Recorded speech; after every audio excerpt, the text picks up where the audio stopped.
कि अगर गुरु उच्च का होगा तो सामने नीच भी देखेगा। ऐसे ही महात्मा बुद्ध का जमाना था, बड़े ज्ञानी थे।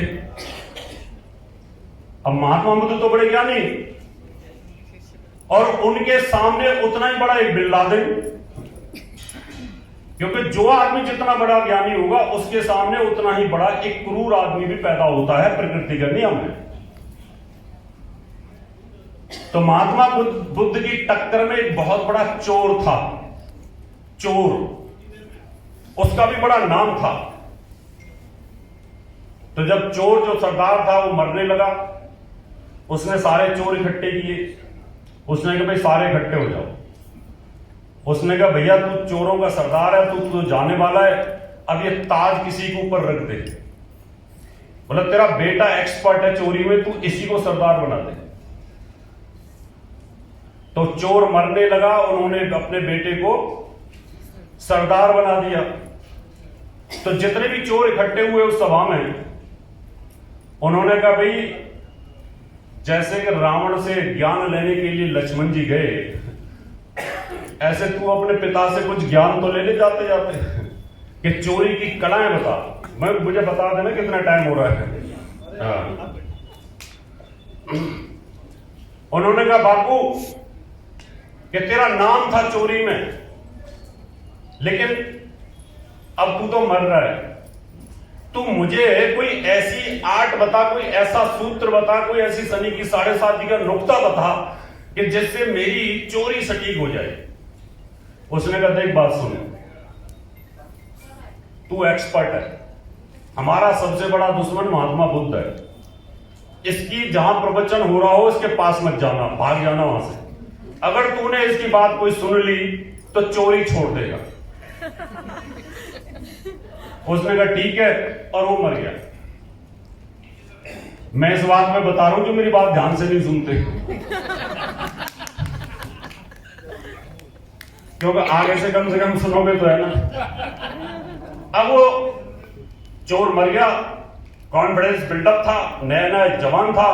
उसने कहा भाई चोरी हल्की फुल्की नहीं करूंगा, चोरी करूंगा राजा के यहां। और उसने राजा के यहां चोरी कर ली, सामान सारा लेके भाग गया। सेना ढूंढ रही है, पुलिस ढूंढ रही है, कहीं मिलने का नाम नहीं। जंगल में लेकर के बंटवारा कर रहे थे धंगा। तो बरगद का पेड़ था बहुत बड़ा, 10 फीट चौड़ा। उसके इधर बंटवारा कर रहे थे और दूसरी साइड पर एक संत के पैर दबा रहा था उसका शिष्य। तो उसने कहा कि गुरुजी ये बताओ कि महात्मा बुद्ध ने आज उज्जैन में जो प्रवचन हो रहा था उसमें क्या बताया। उसने कहा महात्मा बुद्ध ने यह कहा था कि जो भूत होते हैं ना और जो देवी देवता होते हैं, इनके पैर उल्टे होते हैं, सीधे नहीं होते। अब वो कान में बात पड़ गई चोर के, और वो भागना शुरू, लेकिन बात तो कान में पड़ गई। उन्होंने कहा था महात्मा बुद्ध की कोई बात कान में पड़नी नहीं चाहिए, वो पड़ गई और जाके पुलिस के हाथ पे चढ़ गया, उसको पकड़ लिया, जेल में डाल दिया, तंग किया गया, टॉर्चर किया गया। 1 हफ्ता हो गया लेकिन बताने का नाम नहीं। राजा ने पूरे एरिया में दौड़ी पिटवा दी कि भाई कोई अगर इस चोर से उगलवा दे हमारे महल की चोरी तो हम उसको 5 गांव के नाम में देंगे। तो एक बहरूपिया आया, उसने कहा महाराज मैं उगलवा दूंगा, लेकिन शर्त एक है, 3 दिन तक इसको सोने मत देना, और जब मैं आऊंगा तो मेरे आते आते दरवाजे खुलने चाहिए जैसे कृष्ण भगवान के लिए जेल के दरवाजे खुल गए थे। उसने कहा ठीक है। राजा ने वैसे ही किया, और जो बहरूपिया था वो भगवान कृष्ण का रूप धारण करके सुदर्शन लेकर के अपना धीरे धीरे धीरे जेल के ताले खुलते गए। और वो बेचारा जेल की कोठरी में बैठा था चोर, उसको बोला कि तू मुझे याद कर रहा था ना, ये बड़ा कष्ट में। बोला हाँ प्रभु याद कर रहा था, देख मेरा पुष्पक विमान करा है बाहर, और तू बैठ और तेरे को स्वर्ग में लेके चलता हूं, पर शर्त एक है कि अगर तू स्वर्ग में जाएगा तो नरक की जितनी भी बातें सब यही छोड़ दे, और जितनी तूने चोरी चकारी की है वो सब तू मुझे बता दे, उन सबको मैं माफ कर दूंगा, डिलीट कर दूंगा, फॉर्मेट कर दूंगा तेरे दिमाग से, और तू शुद्ध होकर स्वर्ग चलेगा। उसने बतानी शुरू कर दी कि एक चोरी तो मैंने सुरेश सरवन जी के यहाँ की थी, एक मैंने आचार्य भट्ट जी के यहाँ की थी, एक मैंने यहाँ की थी, एक मैंने वहां की थी। अब जब वो सारी चोरी बताने लगा तो उन्होंने कभी महल में भी की थी क्या? और जैसे ही महल का नाम आया तो चोर का दिमाग पैरों की तरफ चला गया। उसने देखा इसके पैर तो सीधे, ये तो भगवान हो ही नहीं सकता। और उसने उठा के, चोर ने उसको पीटना शुरू कर दिया कि बता तू कौन? बोले मैं बहरूपिया। पकड़ लिया, दोबारा से राजा के सामने लाया कि भाई तूने सारी चोरियां बता दी, महल की नहीं बताई, तो कहानी क्या थी? उसने कहा महाराज बता तो मैं रहा था, तब तक मेरे दिमाग में महात्मा बुद्ध की वो बात पड़ गई जिसमें ये लिखा था, ये बताया था कि जो भूत प्रेत और दिव्य आत्माएं होती हैं उनके पैर उल्टे होते हैं और इस बहरूप के पैर सीधे थे, इसलिए मैंने बताना बंद कर दिया और मैं बच गया। तो संत की एक वाणी ने उसको फांसी पर लगने से बचा दिया। इसलिए जितने भी यहां पर ये दिव्य मूर्ति बैठी है ना, इनकी बात अगर आप ध्यान से सुनोगे तो इनका अनुभव बोलेगा। मैं नहीं कह रहा मेरी बात ध्यान से सुनो, खूब अल्लाह बचाओ, लेकिन इनकी सुनो।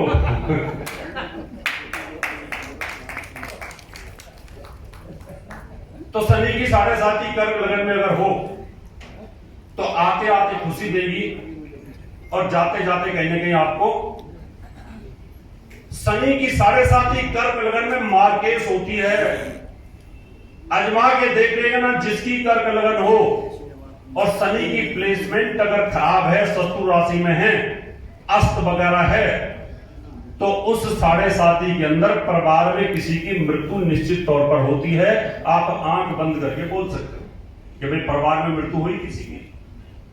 अगर नहीं हुई है तो आप बोल सकते हो होने वाली है। अब ज्योतिषी के पास एक बिल होना चाहिए निकलने का भी रास्ता। क्या है? बिल भी होना चाहिए उसके पास में। कई बार क्या है कि आप दृष्टियां भूल जाते हैं और फिर वो बात आपकी सटीक होती नहीं है, फिर बोलो हाँ ये तो मैं भूल ही गया, ये वाली दृष्टि थी ना, इसकी वजह से तू पैसे वाला बन गया, है ना। अब उसको क्या पता कौन सी दृष्टि।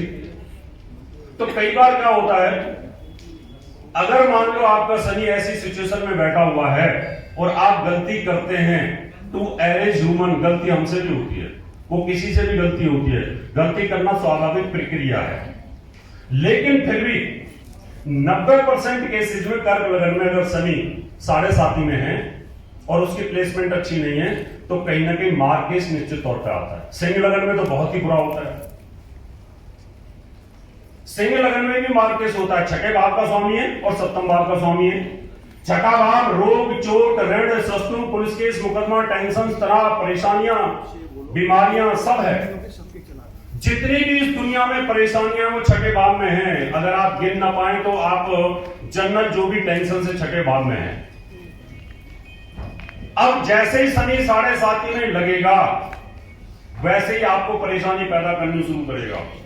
बिजनेस लॉस होगा, टेंशन होगी, तनाव होगी, परेशानी शुरू होगी, और जैसे ही उसका कुंभ का फल आना शुरू हो जाएगा फिर आप सेट हो जाएंगे और फिर आपकी शादी भी हो जाएगी, फिर आपको खुशियां आनी शुरू हो जाएंगी। लेकिन मार्केस यहां पर भी है। सिंह लगन में भी मार्केस बनता है, क्योंकि उसकी प्रबल मार्केस इसलिए बनता है कि कुंभ राशि वो सप्तम भाव में आती है और सप्तम भाव मार्केस बन जाता है। इसी प्रकार से कन्या लगन में भी आप देख सकते हैं कि कन्या लगन में छठे भाव में मूल त्रिकोण आती है।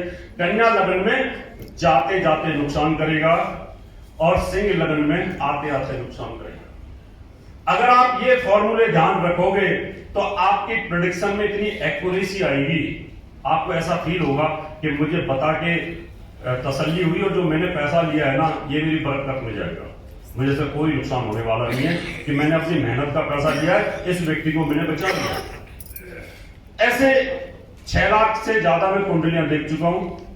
हजारों ऐसे अरबपति लोगों की कुंडलियां आई और सैकड़ों ऐसे लोगों की कुंडलियां आई कि जो आज केंद्रीय मंत्री बने बैठे हैं, जिनके पास पैसे की कमी नहीं है, और वो ऑन रिकॉर्ड टीवी पर हैं। बहुत सारी चीजें, जब धीरूभाई अंबानी जी की मृत्यु हुई तो उस समय में इंडिया टीवी पे बैठा हुआ था, और इंडिया टीवी पर मुकेश अंबानी और अनिल अंबानी, इन दोनों की बात विवाद प्रॉपर्टी का चल रहा था। मैं ये अलग हो जाएंगे दोनों भाई, तो दोनों नाराज हुए और कुछ समय पर वो अलग हो गए। शहनवाज हुसैन कहां से कहां पहुंचा, उसकी कुंडली मेरे पास थी। आप अगर किसी की कुंडली को अगर देखते हो और आपको ऐसा लग रहा है कि मान लो वृष लगन का शनि है या तुला लगन का शनि है, उसकी प्लेसमेंट बहुत अच्छी है। जैसे आजकल अब जो शनि की प्लेसमेंट है, इस समय जो बच्चे पैदा होंगे वो बहुत अच्छे होंगे, उस समय इनकी स्थिति बहुत अच्छी होने वाली है। आगे बृहस्पति स्वराशि में आ जाएगा, शनि स्वराशि में चलेगा, और ये व्यक्ति अगर मान लो मीन लगन में हो जाता है तो जबरदस्त कुंडलियां बनेंगी। आप बोल सकते हैं कि ये जो बच्चा पैदा होगा ये बड़ा होनहार होगा, ये विद्वान होगा, इसकी जो लाइफ है बहुत ऊंचाइयों को छुएगी। आप अपनी कलम से लिख सकते हैं, जैसे हमारे पुराने ज्योतिषी लिख दिया करते थे। आज उनकी बातें सत्य होती है। हम अपने ज्योतिषियों को अगर रिसर्च कर ले, पुराने ज्योतिषियों को, क्यों उनके पास टाइम था, तो मैंने आपको 6 लगनों की जानकारी दे दी है, और 6 लगन आप खुद ही कर लेना। कर लोगे ना आप तो भाई, 6 लगन तो आप कर ही लोगे। जब 6 की बात होगी तो 6 आप खुद कर सकते हो। चलो पूरा कर देते। तुला लगन के अंदर शनि चौथे का पंचम का स्वामी होता है। चौथा भाव सुख साधन का है, जमीन का है, भूमि का, जायदाद का, ब्याज का काम करने वालों का है, थोड़ा हार्ड रेटेड है। पंचम भाव एजुकेशन का है। तुला लगन के अंदर और वृष लगन में एक ही फर्क है, शनि केंद्र और त्रिकोण का स्वामी होता है। वृष लगन में भाग्योदय करेगा, कैरियर देगा, और तुला लगन में जमीन जायदाद देगा, बच्चे देगा, एजुकेशन देगा, बहुत अच्छा रहेगा। आते भी अच्छा फल करेगा और जाते भी अच्छा फल करेगा। फिर आप ये कहोगे अरे हमारी शनि की 7.5 ने तो हमें पढ़ा दिया। भगवान ऐसा शनि सबको दे, कोई कमी नहीं छोड़ेगी। वृष लगन के अंदर पहले मेहनत करवाएगा। मेहनत करो, खूब हार्डवर्क करो। मंच पे जितने भी लोग बैठे सारे मेहनती हैं, हार्डवर्किंग की है, उन्होंने मेहनत की है, और मेहनत करने के बाद मुकाम को हासिल किया है। क्योंकि वृष लगन में तीसरे भाव का स्वामी और चौथे भाव का स्वामी हो जाता है, और धनु लगन में धन और तीसरे भाव का स्वामी। आरोप लगते रहे कोरोना काल में कि रावत जी तो सबको करोड़पति बना रहे। अब वो जो लोग आते हैं ना जी, आपने बोला था करोड़पति बना रहे, तो हम तो करोड़पति बन गए कोरोना काल में। मास्क वाले बन गए, दवाई वाले बन गए, मिठाई वाले बन गए, दूध वाले बन गए, पता नहीं कितने लोगों ने पैसा कमाया और अटूट पैसा कमाया। और दवाई वालों ने तो पूछो नहीं, उनका पुराना जो स्टॉक पड़ा था चाइना वाला वो भी बिक गया। तो इसका मतलब कोरोना सबके लिए नुकसानदायक तो नहीं रहा। 6 लगनों में नुकसानदायक रहा होगा ज्यादा, बाकी 6 लगन वालों तो कमाया ना, और सारे ज्योतिषियों ने घर बैठे कमाया है। नहीं कमाया बताओ? सबका ऑनलाइन काम चला और ऑनलाइन पढ़ाई हुई, और हमें तो इतना बेनिफिट हुआ कि अब ऑनलाइन ही पढ़ा लेते हैं, अब कहीं जाके पढ़ाने की जरूरत ही नहीं पड़ती है। पूरी दुनिया जुड़ जाती है पूरे विश्व से। तो इसका मतलब जिनका शनि अच्छा था उनको कोरोना में भी उनको दिया गया। इसलिए कभी भी आप देखिए, चाहे प्रलय हो चाहे कुछ भी हो, किसी भी स्थिति में आ जाए आप, कहीं ना कहीं बचाव होता है। प्रलय भी आती है तो जो दिव्य आत्माएं होती हैं जो मोक्ष की तरफ अग्रसर हो जाती है, और वो सब चीजों को देखती हैं। अभी इस विषय पर भी आऊंगा।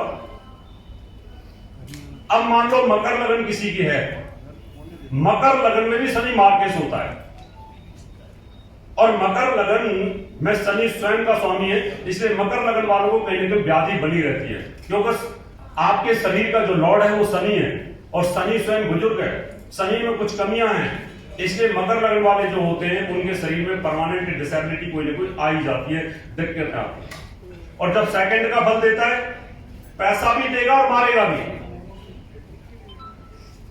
ये कहावत बनी है ना, अपना मारे तो छाया में रखे।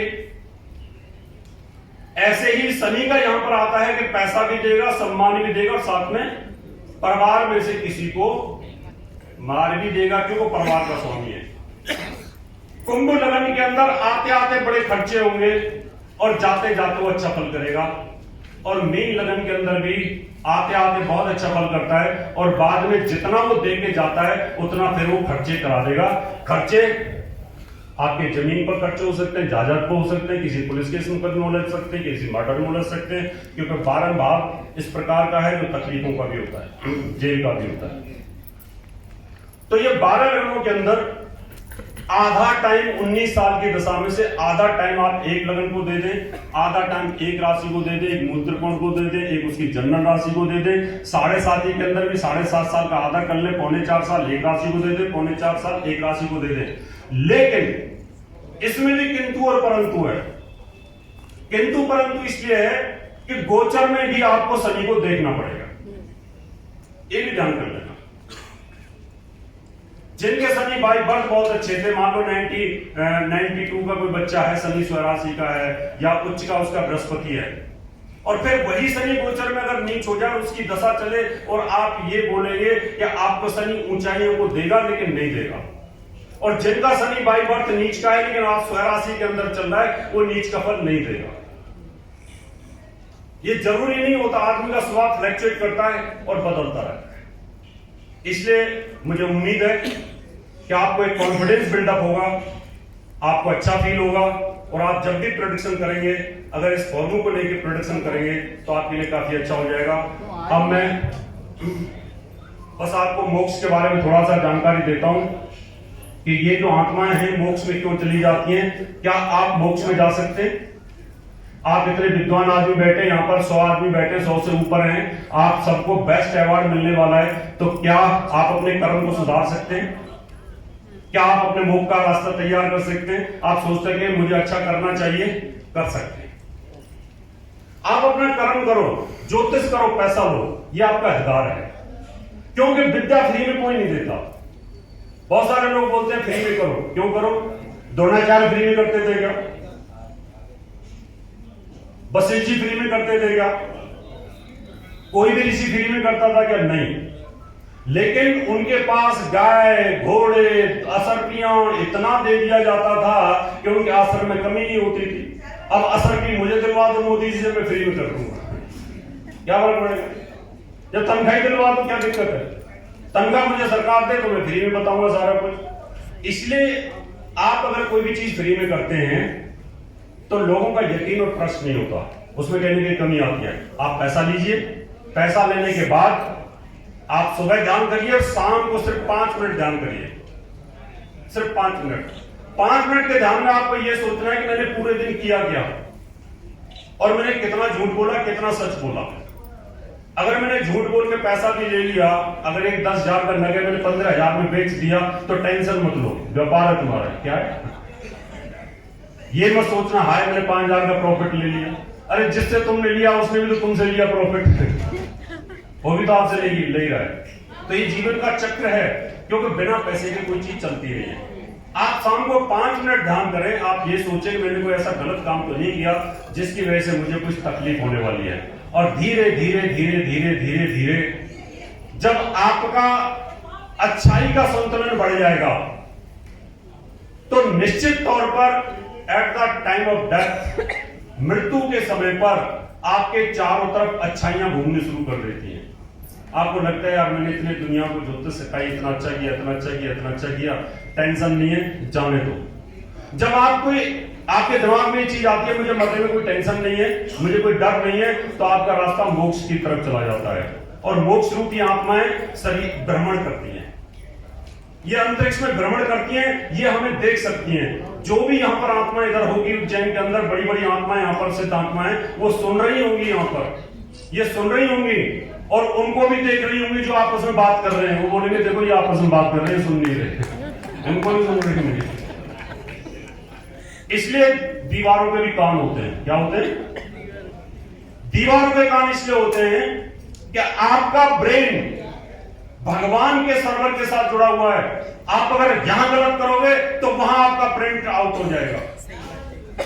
आप अगर यहां मोबाइल में गलत साइट कोई भी आप अगर सर्च करोगे तो कंपनी के पास खुल जाता कि इतने बज के इतने मिनट पर आपने ये वाली वेबसाइट खोली थी और इसको कॉल किया था, इतने सेकंड की मिस कॉल थी और ये मैसेज किया। खुलता कि नहीं खुलता? That means this concept is taken by the scientist from our brain. हमारे दिमाग से कंसेप्ट लिया गया है।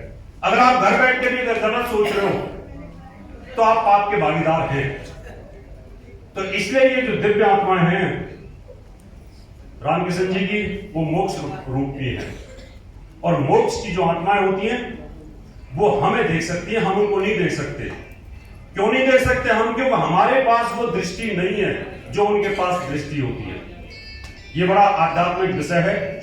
विद्वान बहुत हैं, बोलने वाले बहुत हैं, अब आपको उनको सुनने का मिलेगा। मैं अब अपनी वाणी को विराम देता हूं। बहुत बहुत धन्यवाद, बड़े ध्यान के साथ आपने सुना।